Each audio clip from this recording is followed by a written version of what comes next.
नमस्कार. आज आपण बघूया कोलंबीचं कालवण आणि सुरमई फ्राय. तर ही सुरमई मला आमच्या मावशीनी 500 रुपयाचे 4 तुकड्या दिल्या. केवढ्या मोठ्या आहेत बघा आणि इतक्या ताज्या छान आहेत. आणि मला ना आजकाल माहीत नाही का मोठी कोलंबी आवडत नाही, मी छोटीच कोलंबी मागवते. तर हा तिने मला 200चा वाटा क्लीन वगैरे करून सर्व पाठवलं. तर याला मी हळद, थोडंसं हिंग आणि मीठ लावून ठेवलं. आणि मच्छीला मात्र आपलं तिखट, हळद, हिंग, चिंच, मीठ हे सर्व लावून मॅरिनेट करून ठेवलं. इथे आता वाटणाची तयारी करूया.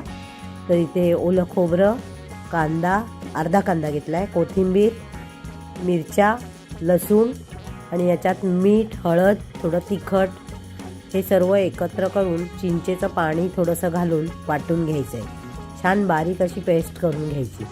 आता ह्यातली थोडीशी पेस्ट आपण ह्या मच्छीला लावूया आणि बाकी कोलंबीच्या वाटण्यासाठी म्हणजे कोलंबीच्या रशासाठी हे ठेवून देऊया. तर इकडे मी आता हंडी ठेवले, त्याच्यामध्ये उरलेला जो अर्धा कांदा आहे तो घालून घेणार आहे तेलामध्ये. आणि त्यावरच मी सालासकट बटाटे घालणार आहे. आता आपल्याला हे बटाटे शिजल्याशिवाय कोलंबी घालायची नाही आहे, नाही तर कोलंबी वाटण होईल. तर यावर मी आता थोडंसं काश्मीरी लाल मिर्च पावडर घातली आहे आणि थोडीशी हळद घालून वाटण घालून हे पाणी घालून सर्व एकसारखं करणार आहे. खूप सोपी पद्धत आहे. आणि मीठ आपल्याला थोडंसं ॲडजस्ट करावं लागणार आहे. आपण वाटणात पण मीठ घातलेलं आहे, थोडं कोलंबीला पण लावलेलं आहे, त्यामुळे बघूनच हे सर्व घालायचं. बटाटा शिजल्यानंतर यामध्ये कोलंबी घालून घ्यायची.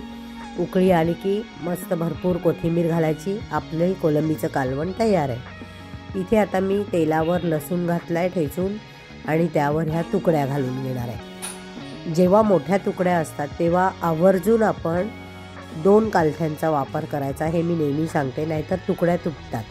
खरं तर माझीही एक तुकडी तुटलीच, कारण की ती खूपच म्हणजे इतकी छान फ्रेश आहे ना मच्छी. तुम्हाला ते कळतच असेल मी तळतानाच किती छान दिसते बघा ती. आता ही आपली दोन्ही बाजूनी आपण उलटपुलट करून घ्यायचे आणि त्यावर भरपूर कोथिंबीर घालायची. तर कशी वाटली आजची डिश सांगायला विसरू नका. लाईक, शेअर, सबस्क्राईब नक्की करा आणि बघत राहा मानसीज कुकिंग स्टोरीज. चला तर मग भेटूया उद्याच्या भागात. तोपर्यंत इथेच थांबते. एन्जॉय.